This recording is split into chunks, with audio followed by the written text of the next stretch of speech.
चलिए हम लोग कक्षा 10 की एनसीईआरटी बुक पढ़ेंगे और हम रिवाइज करेंगे बायोलॉजी को।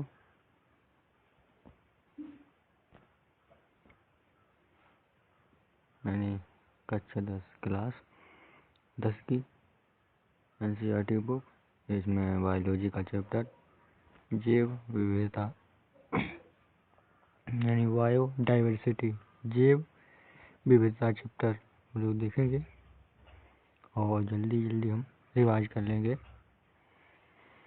जिससे आने वाले एग्ज़ाम में अच्छी तरीके से एग्ज़ाम दे पाएँ। चलिए हम ज़्यादा बात नहीं ना करते हुए चलते हैं आगे। वे सभी प्रक्रम जो संयुक्त रूप से जीव के अनुरक्षण का कार्य करते हैं जैव प्रक्रम कहलाते हैं। अनुरक्षण यानी जो भी उसमें क्रियाकलाप होते हैं वो अनुरक्षण के कार्य करते हैं, जैव प्रक्रम कहलाते हैं। चलिए समझ लेते हैं इसको। अनुरक्षण क्या होता है?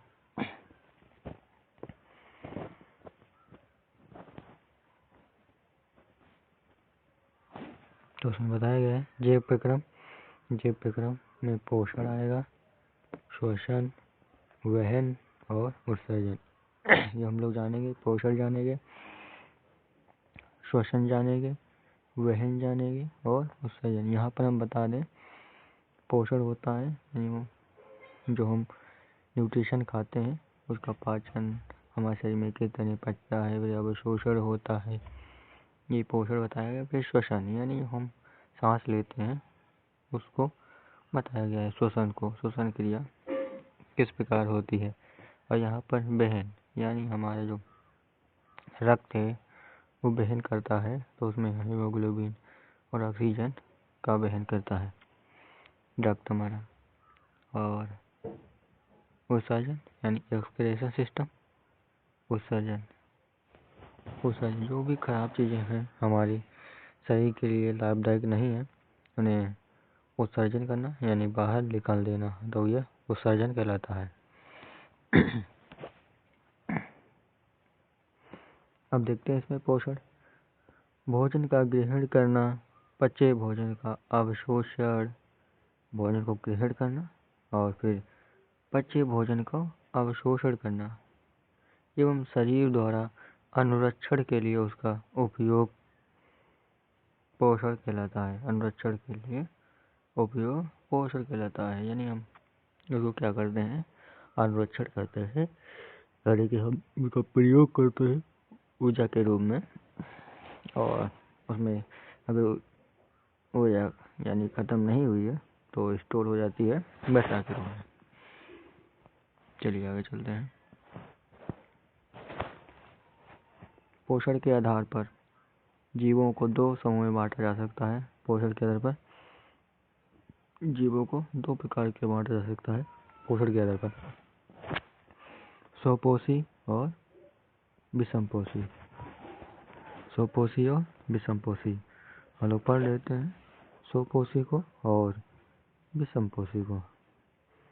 पोषण का वह तरीका जिसमें जीव अपने आसपास के वातावरण में उपस्थित सरल अजैव पदार्थों जैसे CO2 यानी कार्बन डाइऑक्साइड, पानी और सूर्य के प्रकाश से अपना भोजन स्वयं बनाता है, तो वह क्या कहलाते हैं, स्वपोषी। स्व मतलब अपने आप बना लेना। तो पेड़ पौधे क्या करते हैं, भोजन को अपने आप बनाते हैं, तो उन्हें क्या कहते हैं, स्व मतलब अपने आप, पोषी यानी पोषण बना दें तो स्वपोषी। तो पेड़ पौधे स्वपोषी में आए, हरे पेड़ पौधे स्वपोषी में आएंगे, यानी पेड़ पौधे किसमें आएंगे, स्वपोषी, अपने आप भोजन खुद बनाते हैं और खुद खाते हैं और दूसरों को भी, हम लोग भी खाते हैं उनसे। हम लोग तो भोजन नहीं बनाते, हम लोग भी विषमपोषी में हैं।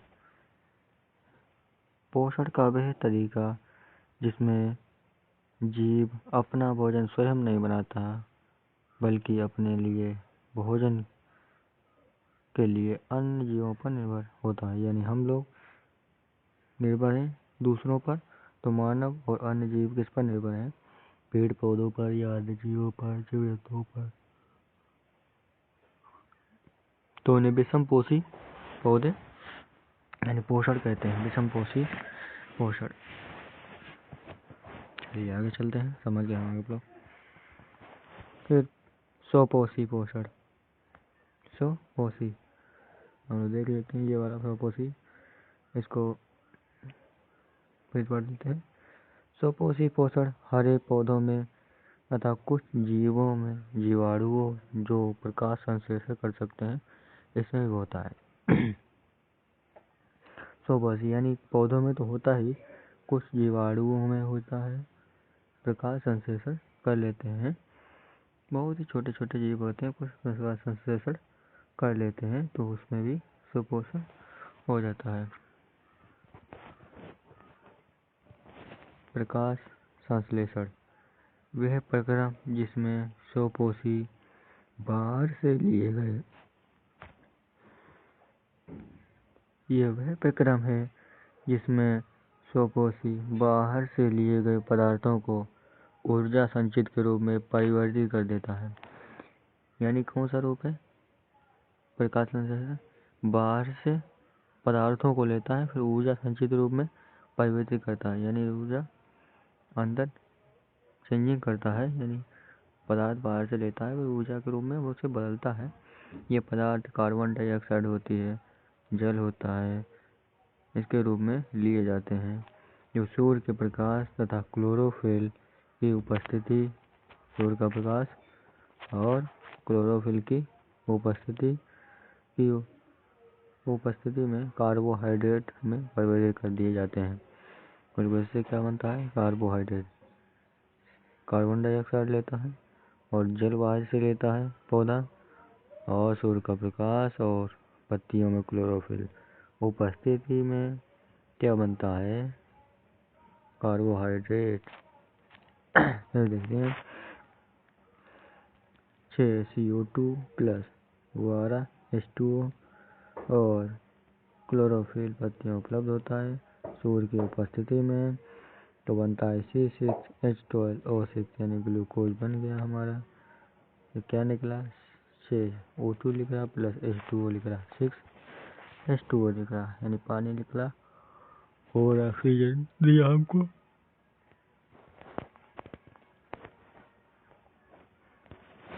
प्रकाश संश्लेषण वह प्रक्रम जिसमें स्वपोषी बाहर से लिए पदार्थों को ऊर्जा संचित के रूप में परिवर्तित कर देता है। यानी बाहर से पदार्थों को लेता है और ऊर्जा के रूप में परिवर्तित कर देता है। ये पदार्थ कार्बन डाइऑक्साइड, ये हमने पढ़ लिया। आगे चलते हैं। प्रकाश संश्लेषण के लिए आवश्यक कच्ची सामग्री, सूर्य का प्रकाश होना, कच्ची सामग्री तो समझते हैं, सूर्य का प्रकाश होना, क्लोरोफिल होना जो पत्तियों में होता है, चौथा है कार्बन डाइऑक्साइड स्थलीय पौधे से वायुमंडल से प्राप्त करते हैं, और जल स्थलीय पौधे जड़ों द्वारा मिट्टी से जल का अवशोषण करते हैं। हाँ तो होता ही है। फिर क्या है? प्रकाश संश्लेषण के दौरान निम्नलिखित घटनाएं होती हैं। क्लोरोफिल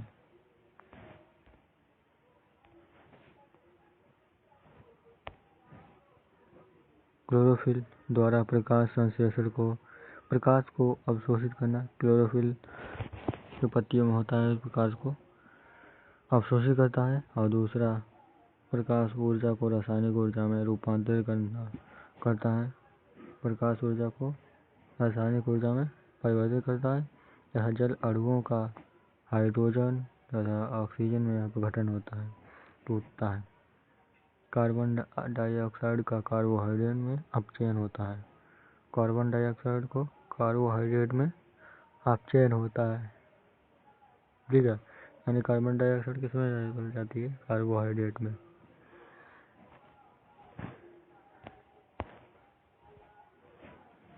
रंध्र, स्टोमेटा, पत्ती की सतह पर जो सूक्ष्म छिद्र होते हैं उन्हें रंध्र कहते हैं, स्टोमेटा कहते हैं। हिंदी में रंध्र कहते हैं और इंग्लिश में स्टोमेटा। रंध्र के प्रमुख कार्य हैं प्रकाश संश्लेषण के लिए गैसों का अधिकांश आदान प्रदान इन्हीं छिद्रों के द्वारा होता है। ये किसमें पाया जाता है? पत्तियों में। ये जो आकृति बनी है ये पत्तियों में पाई जाती है। हम लोग पढ़ लेते हैं फिर इसको बताएंगे। प्रकाश संश्लेषण के लिए गैसों का अधिकांश आदान प्रदान इन्हीं छिद्रों के द्वारा होता है। ज़्यादातर गैसें इन्हीं के द्वारा आदान प्रदान होती हैं। वाष्प का उत्सर्जन की प्रक्रिया में जल वाष्प के रूप में रंध्र द्वारा निकल जाता है। वाष्प के द्वारा पत्तियों से स्टोमेटा, जो पत्तियों में स्टोमेटा पाया जाता है और इसमें छोटे छोटे ये संरचनाएं होती हैं। इसमें से छोटे से छेद होते हैं, रंध्र कहते हैं।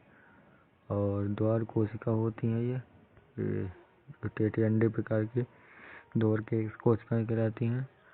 और इसके जो कोशिका है खाली जगह पड़ी है ग्राउंड, इसको सहायक कोशिका कहते हैं।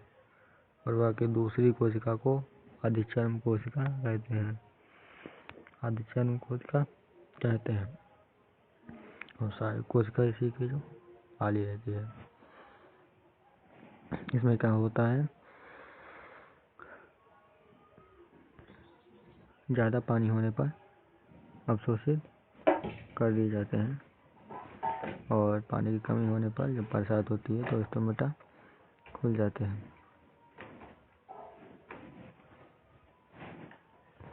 चलिए ये बहुत स्ट्रक्चर है, पहले पढ़ाया होगा मैंने और रिवाज करा दें। रंध्र पत्ती की सतह पर सूक्ष्म छिद्र श्वसन गैसों के विनिमय और बाष्पों उत्सर्जन के लिए खुलते बंद होते हैं। यानी विनिमय गैसों के आदान प्रदान करने के लिए और बाष्प का उत्सर्जन करने के लिए खुलते और बंद कर होते हैं स्टोमेटा। एक फाटक की तरह स्टोमेटा होते हैं जो खुलते और बंद होते हैं।